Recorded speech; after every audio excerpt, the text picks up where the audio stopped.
Webinar started. Good morning. Welcome to the New York City Council Subcommittee on Zoning and Franchise. Please silence all cell phone electronic devices and do not approach the dais. Chair, we are ready to begin. Good morning, everyone, and welcome to a meeting of the Subcommittee on Zoning and Franchises. I am Councilmember Kevin Riley, Chair of the Subcommittee. This morning, I am joined remotely by Councilmember Moya, Ressler, and in the room, I'm joined by Councilmember Shulman, Carr, Hanks, Abreu, and Botcher. Today, we are voting on several proposals. The first proposal is a neighborhood study by the administration, which re-envisions Midtown South below 40th Street. The proposal is known as Midtown South Mixed Use Plan and is located in Councilmembers Botcher's and Powers District.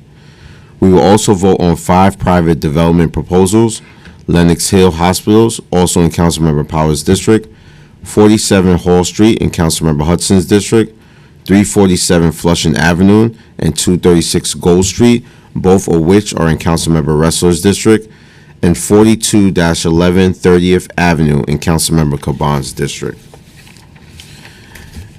Beginning with the LUs 324 and 325 regarding the Midtown South Mixed Use Plan, also known as MSMX. The zoning in Midtown South between 9th Avenue to the west, 5th Avenue to the east, 40th Street to the north, and 23rd Street to the south is out of date. Midtown is one of the most accessible areas of the city, and yet this area of Midtown, below 40th Street, is primarily zoned for manufacturing uses. We have been very focused on building housing in the outer boroughs, and this is an opportunity to build both market rate and affordable housing in Manhattan, next to jobs and transit.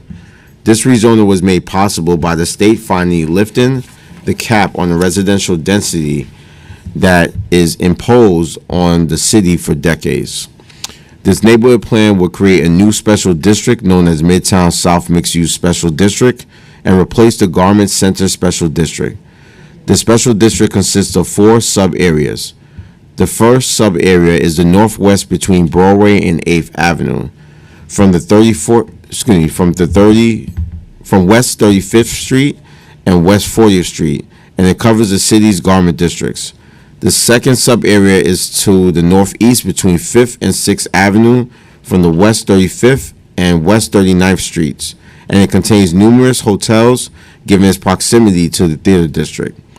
The third sub-area is to the southeast, also between 5th and 6th Avenue from West 23rd and West 30th Street, and has a mix of uses and buildings. The majority of the sub-area is within the historic district. The fourth sub-area is to the southwest between 6th and 8th Avenues from West 23rd and West 31st Street, and has quite a bit of hotels and mix of uses, ranging from the Flower District to the Fashion Institute of Technology. Under the proposed neighborhood plan, these 4 sub-areas will be rezoned from light manufacturing and commercial districts to mixed-use districts that will allow residential use together with light manufacturing and commercial uses. Together, the plan is projected to produce a significant amount of new housing, approximately 9,700 apartments, of which approximately 2,900 will be income-restricted affordable apartments. The proposal involves 2 actions. The first is a zoning map amendment to change the existing M1-6 and M1-6D manufacturing districts to multiple mixed light manufacturing and residential districts that consist of M1-NA manufacturing district and paired with an R12 residential district, an M1-8A manufacturing district paired with an R12 residential district, and an M1-8A manufacturing district paired with an R11 residential district. The second action is a zoning text amendment to create the new Midtown South Mixed Use Special District and other changes including mapping MIH. We are recommending several modifications to the land use action approved by City Planning Commission. The first modification is focused on preserving good jobs and the unique ecosystem that exists today in the Garment District. The Garment District, which contributes to making New York such a special place and a home for so many different people, provides a critical support to Broadway and the fashion industry.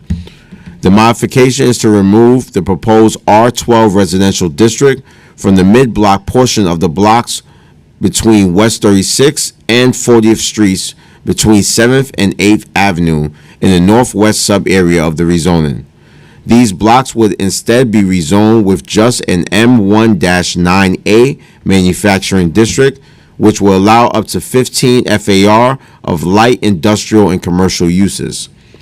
This change will not have a significant effect on the amount of housing that is planned to be anticipated to produce because the buildings on these blocks are not projected to be redeveloped as housing. Over the past several months, public input has made it clear that there is a unique cluster of businesses in the Garment District, and that these businesses depend on one another, and then that their proximity is to the theater district. If they were relocated throughout the city, they would not be able to function. So we are preserving this truly unique section of the city. The second recommended modification is to the southeast sub-area of the rezoning. The proposed M1-8A/R12 mixed-use district should be modified to an M1-8A/R11 district for the 4 blocks between 23rd and 27th Street. The southeast section of this neighborhood plan contains a variety of building types, including many that are in the historical district. Our modifications to reduce the bulk of the proposed residential buildings over these 4 southern blocks will establish a transition from the highest density areas in Midtown to be comparable to lower density areas of Chelsea and Flatiron. This modification will provide for a more holistic planning approach while not having a big impact on the amount of projected houses. The third modification we are recommending concerns the street wall regulations in the southeast sub-area. The recommendation is to remove the proposed special district regulations that will allow a building to have a higher base height if the building next to it has a base height that is higher than allowed. In this sub-area, the maximum base height of buildings should remain between 60 and 155 feet to ensure a street wall that is not overwhelming to pedestrians. I will now turn it over to Councilmember Bottcher to discuss further this excited re-envision of Midtown South. Thank you, Chair Riley, and thank you to the members of the subcommittee. Today we rise to address one of the greatest challenges facing our city, the housing crisis that is pushing New Yorkers to the brink. The city that we love is crying out for action. This is a moral emergency, an economic emergency, and a threat to the very future of New York City. Now, I had a whole paragraph here to go on and on about how bad the problem is with housing in New York City. But the truth is that New Yorkers are tired of hearing speeches about how bad the housing crisis is. They want leaders who will actually do something about it. So today, we are taking bold, decisive action to do just that. We are unlocking 9,535 new homes, including 2,842 permanently affordable homes in one of the most transit-rich parts of the city, one of the most opportunity-rich areas in the nation, in an area that does currently not permit new housing. And we're doing it while ensuring protections for the garment sector, investing in transformative public realm improvements, and addressing critical infrastructure needs. This is as many affordable homes that has been built below 96th Street in Manhattan over the past 5 years combined in one rezoning. But we also know that livable neighborhoods require more than just homes. They require jobs, services, and economic opportunity. That's why I'm proud that this plan includes robust protections and historic investments in the garment sector, one of the most iconic and creative industrial neighborhoods in the world. The garment district is home to thousands and thousands of workers, nearly a quarter of New York City's remaining fashion manufacturing jobs. Throughout this process, we've heard from fashion workers, makers, local small businesses who asked us to protect this community, and we listened. We've secured $121.9 million in public-private investment, a package to support the garment sector. We're also protecting the historic manufacturing core, modifying the zone between 36th and 39th, between 7th and 8th Avenues to preserve space for commercial uses. This will ensure that new housing and business growth can thrive side by side. And now to the streets themselves. At the heart of the MSMX plan is a transformative vision for public space, a $325 million investment to turn Broadway into a continuous world-class promenade of plazas, greenery, shared streets, rivaling the great civic corridors of cities like Barcelona and Paris, right down the middle of Manhattan. We're delivering a fully pedestrianized Broadway with raised street beds to sidewalk level, native landscaping, public seating, public art, new car-free blocks from 22nd to 25th Street, including New York City's first Kids First Play District. Drum roll, please. We're getting a dedicated 34th Street car-free busway as part of this plan. A continuous 7th Avenue bike lane from Houston Street to Central Park South. Nearly 400 new street trees in an area that has some of the lowest street tree canopy in the city, and Vision Zero safety improvements throughout. Midtown South will no longer just be a great place to work or pass through. It'll be a place to live, to gather, raise families, and build lasting community. And we're also making sure keeps pace with that growth. A $13.5 million renovation of the McCaffrey Playground, a redesign of that playground on West 31st Street, a new enclosed EMS Station 7th at 613 West 29th Street, replacing the inadequate open-air trailer on 23rd Street, investments in local schools, including the High School of Fashion Industries, a transit improvement bonus eligibility that covers all sites in the rezoning area, and much, much more. And finally, this is not a plan that erases the past, it honors it. So we've got commitments from the Adams administration to advance landmark designations for key buildings in the garment and flower districts, helping to preserve Midtown South's unique character as a center of industry, commerce, and culture. This is a bold, balanced, and long overdue plan. It builds on the housing. It builds the housing we need, protects the jobs we depend on, and reclaims the public space for people. It creates a neighborhood that's not just dense, but livable, not just central, but equitable, not just historic, but visionary.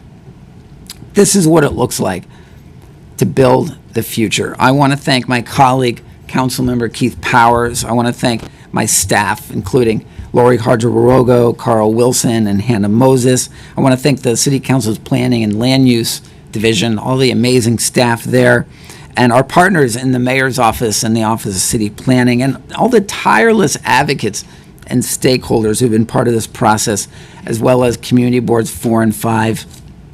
I was up in the Adirondacks visiting my dad my whole family. My dad said something to me when I was up there. He said, Eric, there are two types of people. There are thermometers and there's thermostats. A thermometer will tell you what the temperature is,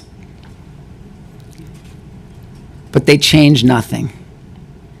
A thermostat will tell you what the temperature is, but it'll also change the temperature. It'll change things.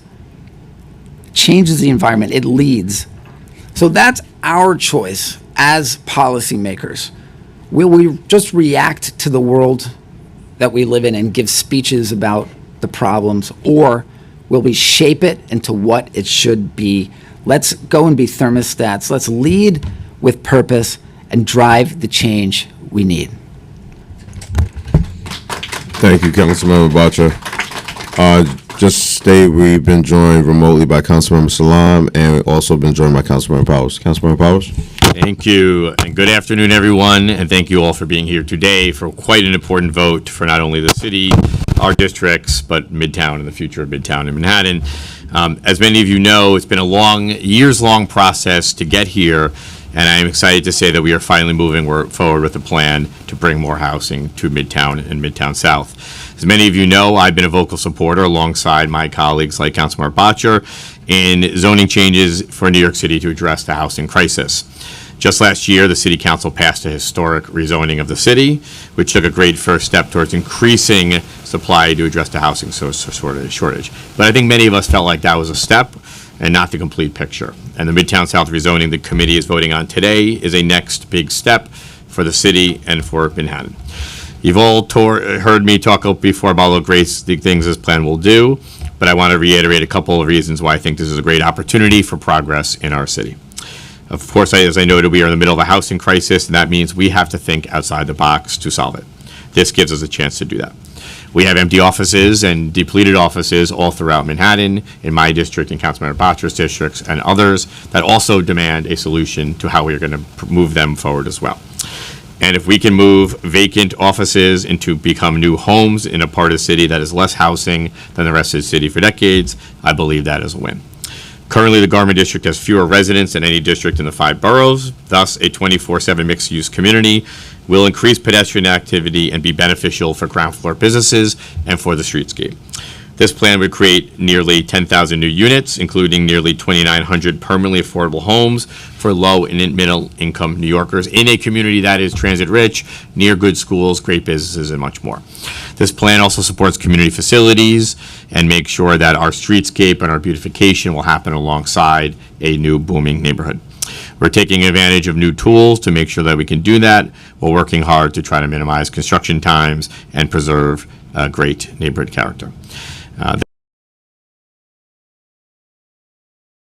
Shout out to my colleague, Councilmember Boucher, who has tirelessly from the beginning fought to make sure that the existing and important industries that reside within this area do not lose a future and do not lose the support of the city at a time where there's so much happening and so much change. And I can attest, sitting at the table with him for the last few days and weeks, many phone calls exchanged, and trying to hash out a plan that we think works for everyone.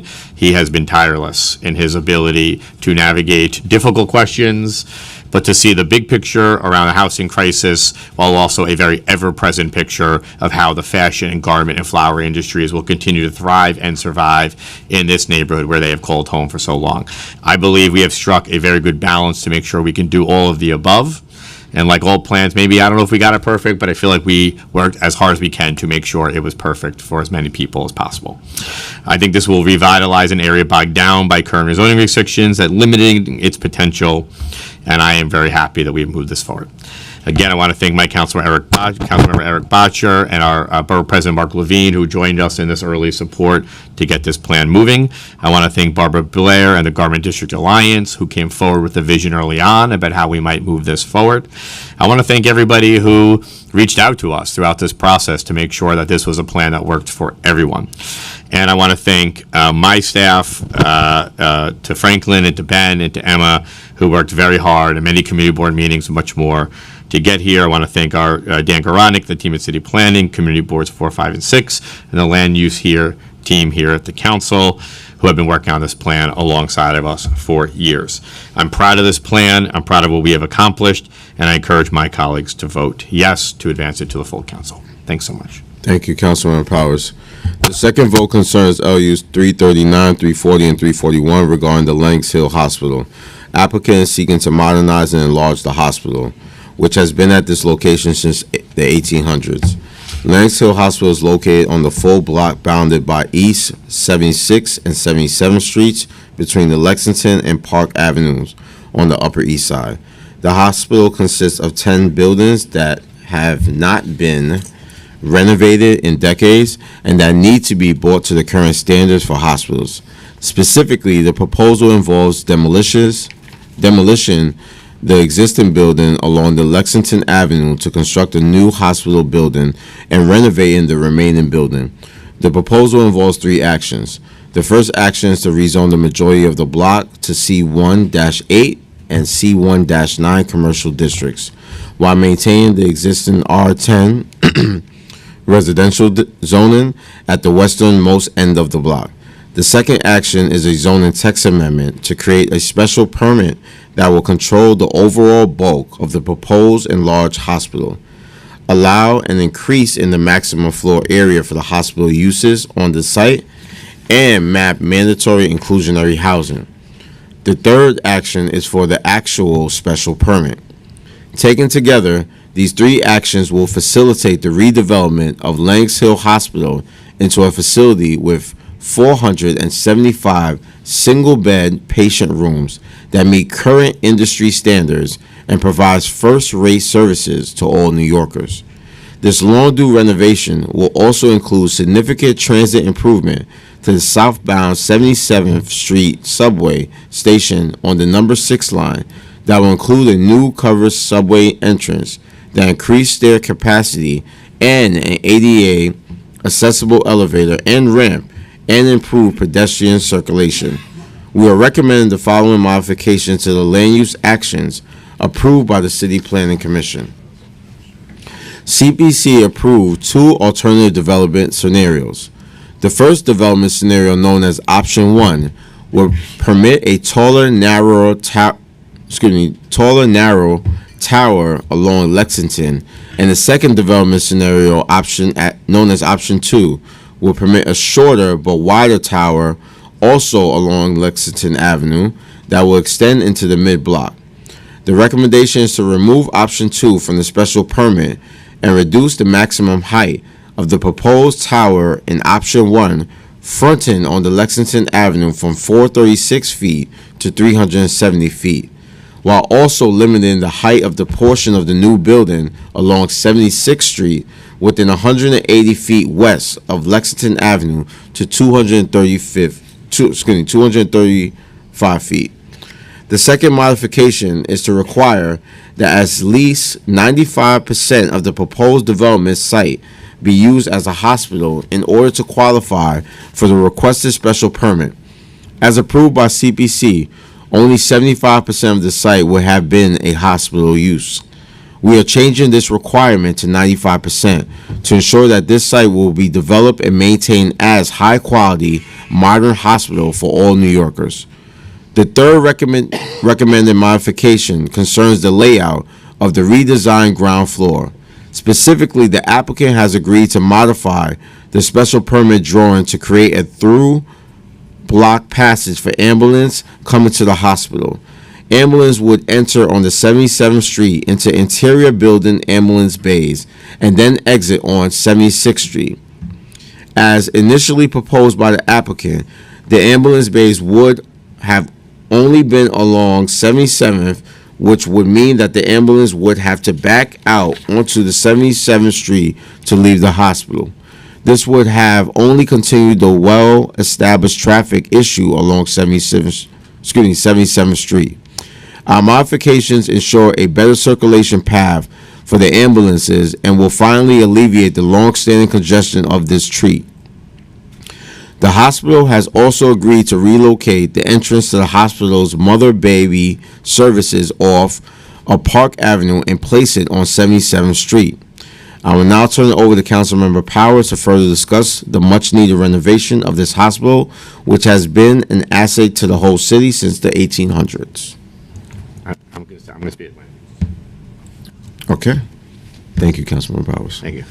The I'll be brief for you, Councilman Ryan. I I will speak appreciate at it. land use. Thanks. The third vote concerns LUs 331 and 332 regarding the 47th Hall rezoning proposal. Applicant is seeking to repurpose a full block next to the Navy Yards that consists of several buildings which were used in the past for manufacturing.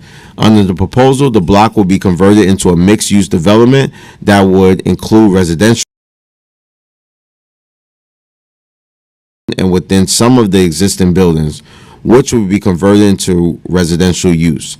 The development is projected to have approximately 611 apartments, of which between 153 to 183 will be permanently affordable housing.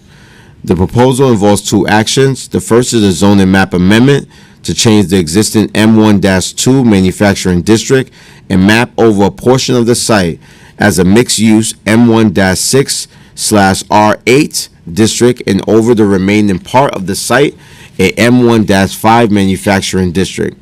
The second action is a zoning text amendment to map a mandatory inclusionary housing area.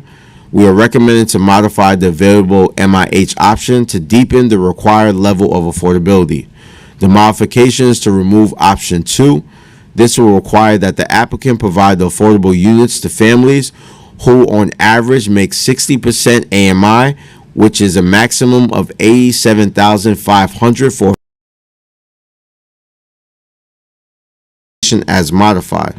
The fourth vote concerned LUs 334 and 333 and 334 regarding the 347 Flushing Avenue rezoning proposal. Applicant is seeking to change the zoning from newly constructed building next to the Navy Yards in Brooklyn to allow additional commercial uses.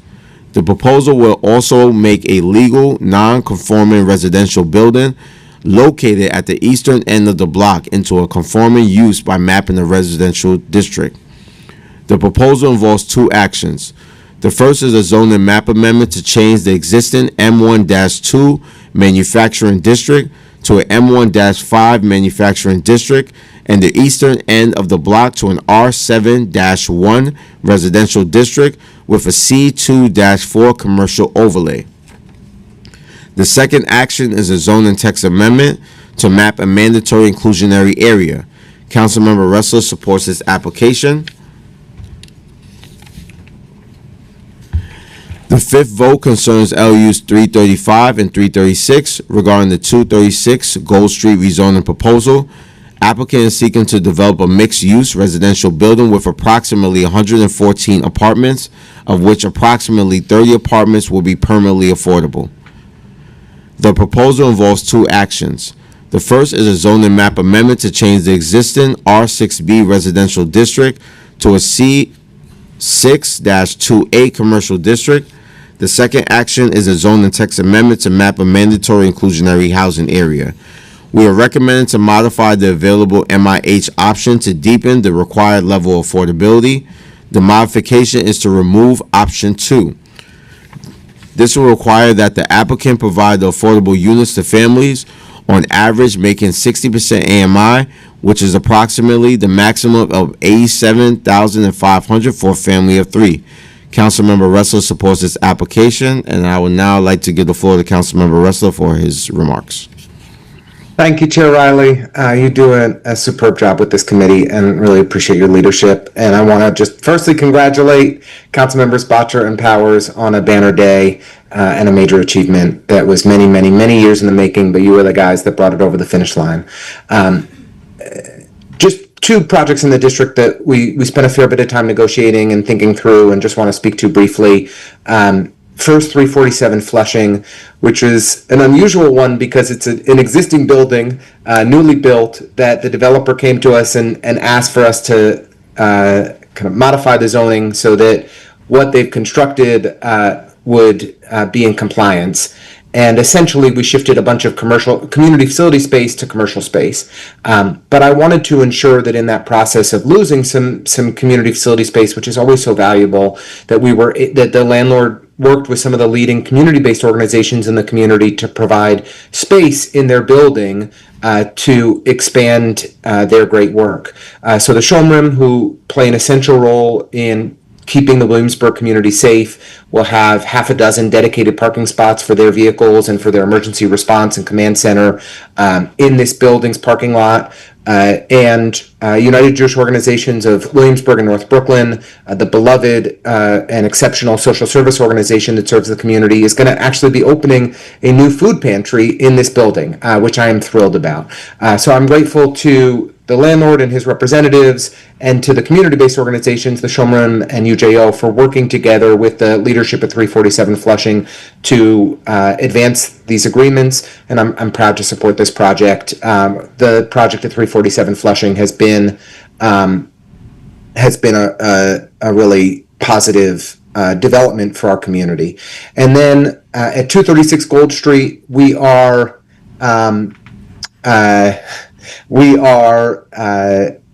approving a new zoning, a new housing development on a vacant lot, which is where housing should be going. And there was a lot of community opposition to this one. Community members felt that this should be lower density site, as the housing on the other side of this project is mostly row houses.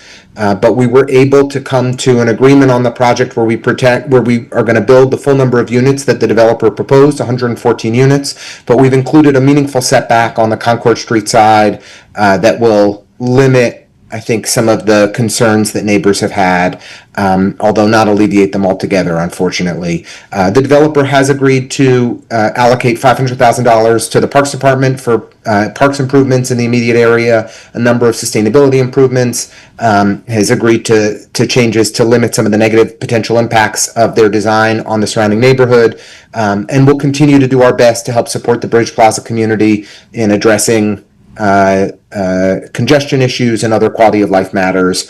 But I'm grateful to Bill Vinicombe and to the Bridge Plaza community for engaging with us and trying to find common ground. My staff has done a great job on all these projects. Angela Yang has newly taken over our land use portfolio and done a great job shepherding this all through. And I really want to thank Lena and William from the land use team for their terrific advice and counsel. And I'd be remiss in congratulating my colleagues Eric and Keith on the Midtown South for not shouting out Genevieve and Dan as well from DCP. I know this is one that they were deeply invested in and helped get over the finish line with us. So congrats to all, and thanks for the time to explain my support for these two projects in District 33. Thank you, Councilmember Ressler. The sixth vote concerns LUs 337 and 338 regarding the 42-11 30th Avenue rezoning proposal. Applicant is seeking to develop a mixed-use residential building with approximately 32 apartments, of which approximately 8 apartments will be permanently affordable housing. The proposal involves two actions. The first is a zoning map amendment to change the existing R5 residential district with a C1-2 commercial overlay to a R6A residential district with a C2-4 commercial overlay. The second action is a zoning text amendment to map a mandatory inclusionary housing area. We are recommending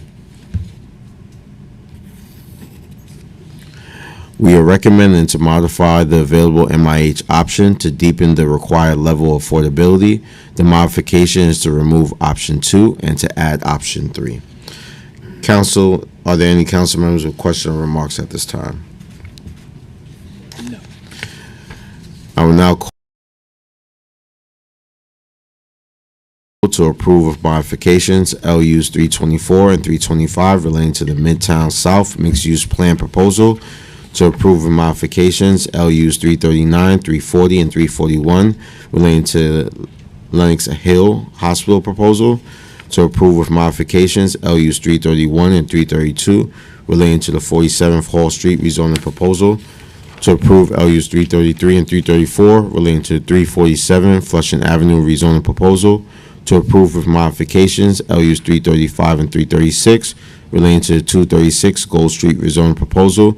And to approve with modifications LUs 337 and 338 relating to the 42-11 30th Avenue rezoning proposal. Council, please call the roll. Chair. Aye. Councilmember Moya. I vote aye. Councilmember Abreu. Aye.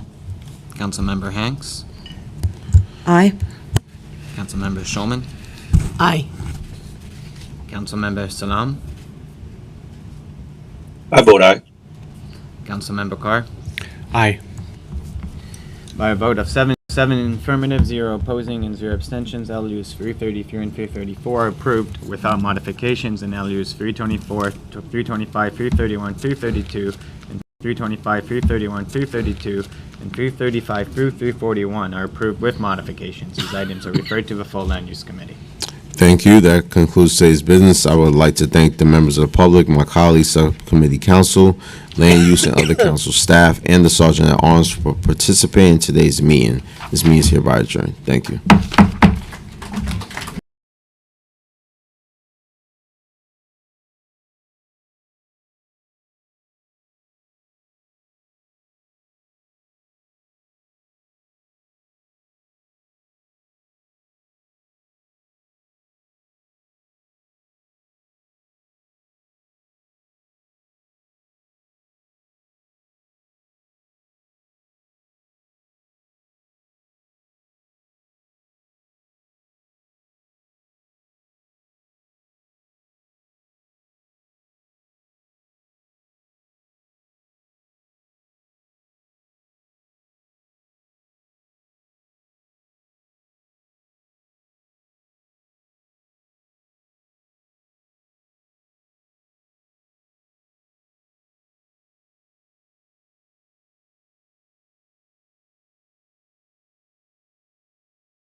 Good morning. Welcome to today's New York City Council hearing for the committee.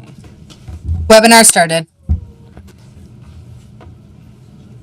Welcome to today's New York City Council hearing for the Committee on Land Use. Please silence all cell phone electronic devices and please do not approach the dais. Chair, we're ready to begin. All right, good afternoon and welcome to the Committee on Land Use. I am Councilmember Rafael Salamanca. I chair this committee. I would like to welcome our esteemed colleagues who have joined us today. We've been joined by Councilmember Rivera, Chair Riley, Majority Whip Brooke Powers, Abreu, Majority Leader Farias, Chair Hanks, and Councilmember Sanchez and Councilmember Powers. I would like to thank Chair Riley and Chair Hanks for their ongoing leadership in our two subcommittees. Today we are voting on 6 proposals out of the zoning subcommittee. First, we will vote to approve the modifications LUs 324 and 325 for Midtown South Mixed Use Plan, also known as MSMX, related to property in Councilmember Botcher and Councilmember Powers District in Manhattan. The proposal includes a zoning map amendment to map a number of new mixed light manufacturing and residential districts, including M1-9A/912, M1-8A/R12, and M1-8A/R11 districts. There is a related zoning text amendment to establish these new districts with special district provisions, as well as a map mandatory inclusionary housing area. Chair Riley has explained the need for our specific map and text amendment, which will create approximately 9,500 units of housing, of which approximately 2,850 units will be income restricted MIH units. We also vote to approve the modifications LUs 339, 340, and 341 for the Lenox Hill Hospital proposal related to property in Councilmember Powell's district in Manhattan. The proposal includes a zoning map and a related zoning text amendment and a zoning special permit, which together will facilitate the modernization and partial redevelopment of an existing healthcare campus, which consists of 10 interconnected buildings, some of which have been situated here since the 1800s, and several of which have not been renovated in decades. Our modifications will reduce the maximum building height along Lexington Avenue, require that at least 95% of the development site be used as a hospital in order to qualify for the special permit, and facilitate ground floor changes related to the ambulance access across the thorough block site and locating the mother-baby access off of Park Avenue. We will also vote to approve the modifications LUs 331 and 332 for the 47 Hall rezoning proposal related to property in Councilmember Hudson's district in Brooklyn. The proposal includes a zoning map and a zoning text amendment to facilitate the development of approximately 611 apartments, of which between 153 to 183 will be permanently affordable. Our modifications will be to remove MIH option 2 and to deepen the required level of affordability. We will also vote to approve LUs 333 and 334 regarding the 347 Flushing Avenue rezoning proposal related. The proposal includes a zoning map and a related zoning text amendment, which together will facilitate a new building near the Brooklyn Navy Yard, as well as legalize an existing non-conforming building. We will vote to approve with modifications LUs 335 and 336 for the 236 Gold Street rezoning proposal. The proposal includes a zoning map and a zoning text amendment which would facilitate the development of a new mixed-use residential building with approximately 114 units, of which approximately 30 would be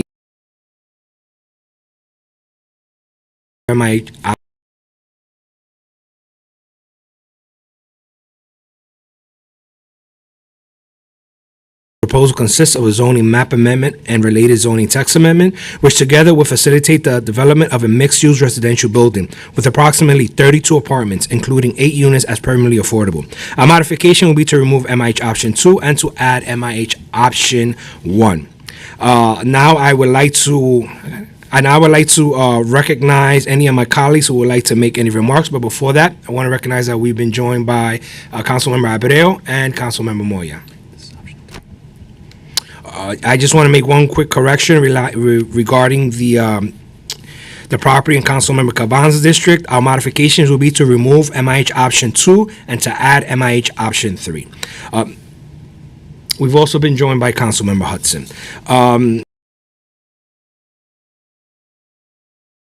Are there any members who wish to make remarks? I would like to recognize Councilmember Powers. Thank you. And first, I just want to start with a very brief acknowledgement that we'll be voting on Midtown South rezoning today, which I've been working on endlessly with Councilmember Botcher to redevelop and the Midtown South area, which is at this point an area that only allows for commercial and manufacturing with no residential.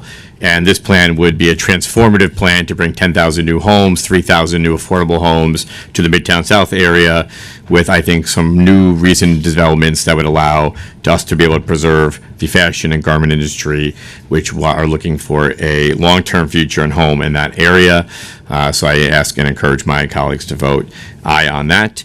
I want to make some remarks regarding the Lenox Hill rezoning here as well.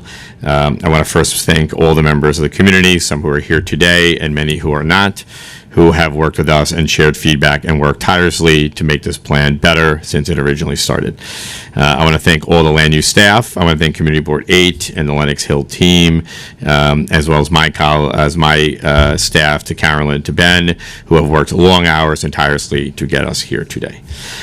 Just to take us back, after extensive community input and negotiations, I believe we have accomplished a proposal that better delivers on two aims that I've discussed throughout this process: to modernize critical healthcare services and to preserve hospital beds here in New York City and in Manhattan, while also reducing both the height and the construction. The proposal did not work for the community, and we can review where we started.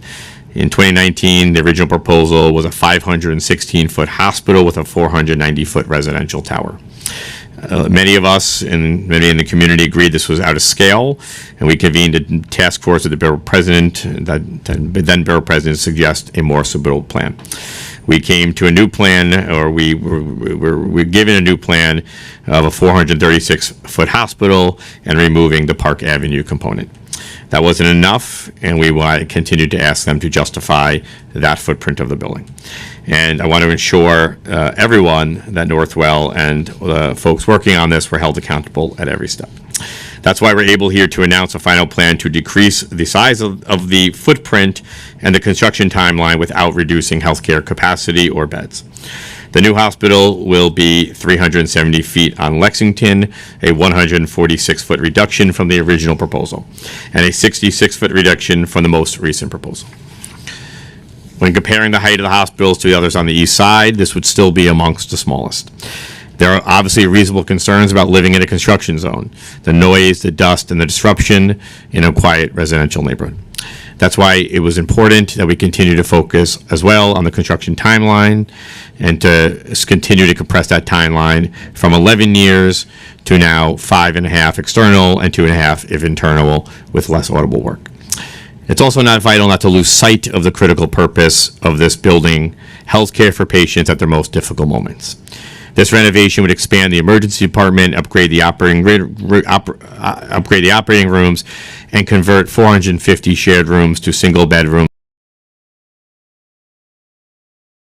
The plan also creates a new mother-baby hospital, creating a dedicated area for mothers and newborns, while also addressing issues like ambulance traffic being moved off the street with a new ambulance bay to help relieve traffic in this area. Beyond those improvements, we have secured community benefits package to help revitalize the neighborhood and address issues for generations to come, including a $20 million new subway entrance to make a southbound platform fully ADA accessible, a $5 million commitment towards accessibility improvements and repairs on the northbound side, and another $2.5 million benefits to include sanitation services, beautification and tree upgrades, upgrades to community education services, outreach programs, and much more. Let there be no confusion. This process is difficult. In this case, it's been years of discussion amongst parties to find a more reasonable path from the original proposal. And I appreciate every single constituent and community member who has spent countless hours with us, and I understand and recognize the challenge of a multi-year construction project. It's also undeniable that we cannot go down the path of a disinvestment and the loss of hospital capacity. We've seen firsthand in Manhattan what it looks like when we lose our hospital. Emergency services, the loss of health care, the loss of jobs and services, and more. I can name 3 hospitals in my lifetime in my neighborhood that have been lost. This plan better delivers on the needs of the community while also maintaining Lenox Hill's excellent standard of care and ensuring the hospital can continue to serve our city for years to come. Thank you. Thank you, Councilmember Powers. Are there any other members who wish to speak? Seeing none, I will now call for a vote on the following items with the support of the local council members to approve LUs 333 and 334 for the 347 Flushing Avenue, to approve the modifications LUs 324 and 325 related to the MSMX plan, LUs 339, 340, and 341 for the Lenox Hill Hospital, LUs 331 and 332 for the 47 Hall Street, LUs 335 and 336 for the 236 Gold Street, and LUs 337 and 338 for the 42-11 30th Avenue. Council, please call the roll. Good afternoon, William Martin, Committee Clerk. Roll call vote, Committee on Land Use. All items are coupled. Chair Salamanca. Aye or no? Farias. I vote aye and all. Moya. I vote aye. Thank you.